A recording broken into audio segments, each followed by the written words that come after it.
emitido el llamado blindaje, que era un salvataje porque estábamos en una situación de default. Estábamos en una situación de default, no había para pagar, era un default encubierto, porque es así como te lleva el sistema financiero internacional. Te hace concurrir a Washington, te hace concurrir a Londres y te dice, a ver, vamos a hacer un crédito stand-by, vamos a hacer una refinanciación, un rolloverito mientras vemos todo lo demás, y se arma esa pelota que en el caso del blindaje era de la friolera suma de 39.700 millones de dólares. El blindaje ya lo conocemos porque algunos de los bonos que tienen los buitres son bonos de blindaje y bonos del megacanje. Ahí están, pidiéndole al país que le pagamos eso que se le había prometido, que era imposible. Lo sabía todo el mundo. Por eso también, cuando se hizo el canje en 2005 y en 2010, se le dijo a los acreedores, señores, ustedes cobraban esta enormidad de tasa de interés que cobraban a la Argentina, más alta que en ningún otro lado, porque sabían que esto era incobrable. Cuando uno le ofrecen una tasa del 2 o una tasa del 20 y toma la del 20, está cubriendo el riesgo de que después no le paguen. Si no, señores, vaya a tomar la tasa del 2. Esos son los bonos que había acá. Así que esto es toda una gran construcción de que la deuda era para crecer, pero no, la deuda era simplemente para endeudarnos más y someternos y restarnos soberanía y restarnos independencia económica. Y eso es lo que conocemos porque fue el resultado. Y tenemos que ese megacanje, por ejemplo, que ese blindaje, para tomar un ejemplo, porque lo voy a recordar, ¿cómo fue? Participó el fondo, los organismos financieros internacionales, Banco Mundial y BID, un grupo de bancos, la CFJP y el gobierno español, que nos vinieron a brindar esos 39.700 millones de dólares. ¿A cambio de qué? Les quiero decir lo que pedían para que consiguiéramos el blindaje, porque conozcamos cuál es la otra salida. Ir de nuevo a pedir deuda, sometiéndose a los condicionamientos, que lo voy a mencionar porque hoy estamos hablando de otras cosas en Argentina. Es historia antigua para algunos, pero el pasado se nos presenta de nuevo bajo la forma de los fondos buitres reclamando esos bonos de los 90, esos bonos de los 2000 que eran impagables a precio pleno. Y algunas expresiones del sistema financiero internacional, como los lobistas y algunas cortes que dicen, señores, paguen todo, porque ustedes firmaron el papelito y ahora el pasado está y tienen que pagar. ¿Cuáles eran las condiciones? Las voy a mencionar. Llevar a cabo una reforma previsional para eliminar la prestación básica universal. Estamos hablando de una reforma previsional en la Argentina. Recuerden otra, elevar la edad jubilatoria de las mujeres. Pedían eso y se firmó. Ese era el compromiso de la Argentina.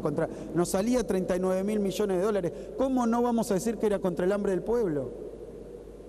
Subir la edad jubilatoria de las mujeres, racionalizar la administración pública, reducir el gasto público para garantizar el equilibrio fiscal, déficit cero, ¿se acuerdan todo esto?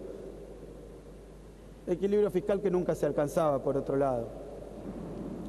Reestructuración del ANSES y del PAMI, desregulación de las obras sociales. Lograr la firma por parte de las provincias del compromiso federal para el crecimiento y la disciplina fiscal, que congelaría el gasto primario público de la administración nacional y provincial. Eso era lo que estaba del otro lado de ese inocente cheque de 39.700 millones de dólares. Y el gobierno no hizo otra cosa en ese momento que firmar. Recibir el cheque y firmar esas demandas. Y empezar a implementarla. Pero sabemos cómo terminó esto. ¿Cuál era la otra salida? Porque después vino el megacanje. Eso, poco después, hizo crisis.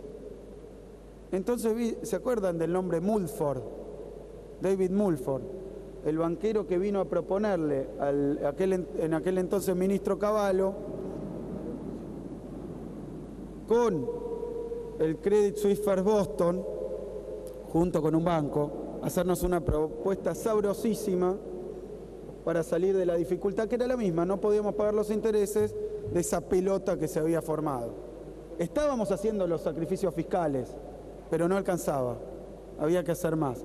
Y entonces lo que entramos en canjear 46 tipos de bonos por 5 bonos, con vencimientos hasta el 31, convalidando las tasas de interés de default que prácticamente tenía la Argentina. O sea, una tasa de interés tremendamente elevada. O sea, era pan para hoy, si es que hubo pan, y hambre para mañana. Y el hambre llegó pronto, porque esto no se pudo pagar. Todos estos, los del blindaje, los del megacanje, más los que venían de los 90, son los títulos que entraron en default en 2001. No se podían pagar. Siguió nada más funcionando los créditos vinculados a los organismos internacionales, BID, BIRF, etcétera, que son créditos con finalidad específica. Pero estos créditos que eran para pagar más deuda, deuda para pagar más deuda, cayeron todos. Y bueno, ni hablar de los abultados costos de todas estas operaciones. En ese caso fueron el francés, el Santander Central Hispano, el Galicia, el Citigroup, el HSBC, el JP Morgan, el Credit Suisse First Boston, y se embolsaron 150 millones de dólares en comisiones por el megacanje. Sí, se puede hacer. Pero que hablen los que tienen estas propuestas. Que hablen y que lo digan. Que hablen y que lo digan. Porque muchos son los que en aquel entonces estaban involucrados en estas operaciones. O sea que sí hay otra salida, porque lo vemos ahora con otras economías que están transitando situaciones muy comprometidas, lo mencionaba recién el ministro Lorenzino. Vemos que Grecia, después de 2 auxilios, necesita un tercer auxilio. ¿Qué va a tener que dar? ¿Qué parte de su carne va a tener que dar el pueblo griego para recibir el nuevo auxilio? Más ajuste, más reducción en las jubilaciones, más despidos. Pero hay otras salidas al problema de deuda. ¿Qué es lo que hizo la administración de Kirchner y después de Cristina Fernández? Bueno, tomaron este problema por las astas y dijeron, a ver, vamos a pagar solamente aquello que estamos en condiciones de pagar una vez que logremos crecer. Entonces se hizo una reestructuración de